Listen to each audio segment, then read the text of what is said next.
The process for planning a Global Village segment is it's a process, all right. Pretty much I do a lot of brainstorming.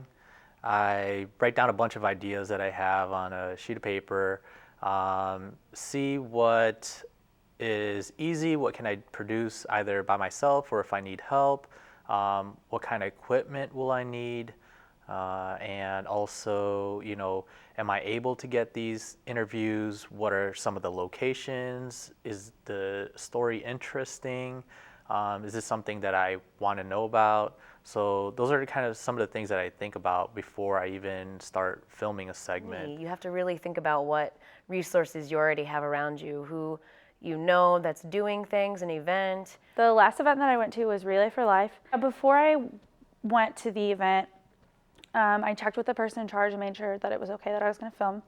And then I checked in with her right when I got there, let her know I was here, and if she wouldn't mind being interviewed, like I'd be set up somewhere. And the first thing I did, I just got my camera out and started doing B-roll. And it was during sunlight at the beginning, so it was, I didn't have to set up any lights, and it wasn't like a huge setup process. I just put a tripod and started filming some B-roll. So once I have everything lined up, once I get my contacts in place, know the locations I want to shoot, I'll actually check out the location to kind of get a feel for where I want to shoot certain shots, where can I have my camera, what are some angles, what are some interesting angles, things like that. Something that will help tell the story better. It varied a couple of times because a few times it was mostly just me doing it, and that was a bad idea. If you can get somebody to help you, that's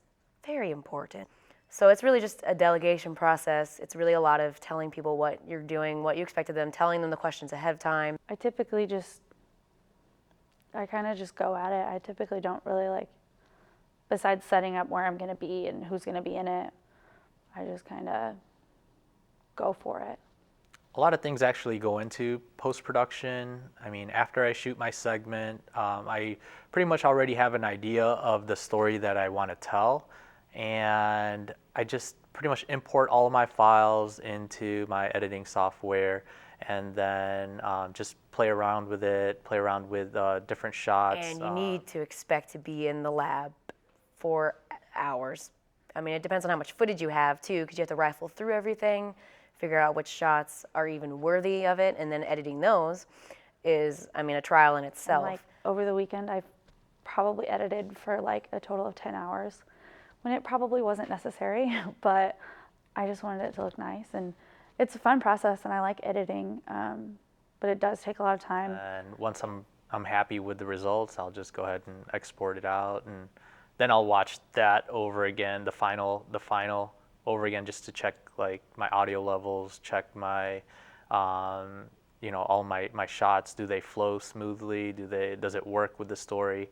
And then I'll try to show it to my friends and see if they have any ideas of what I can do, or if they like it. If they don't like it, what don't they like about it, and if I can change it afterwards. I usually do too. It's showing the story that I want to tell, and I spend a lot of time in post-production, but for me it's really a lot of fun.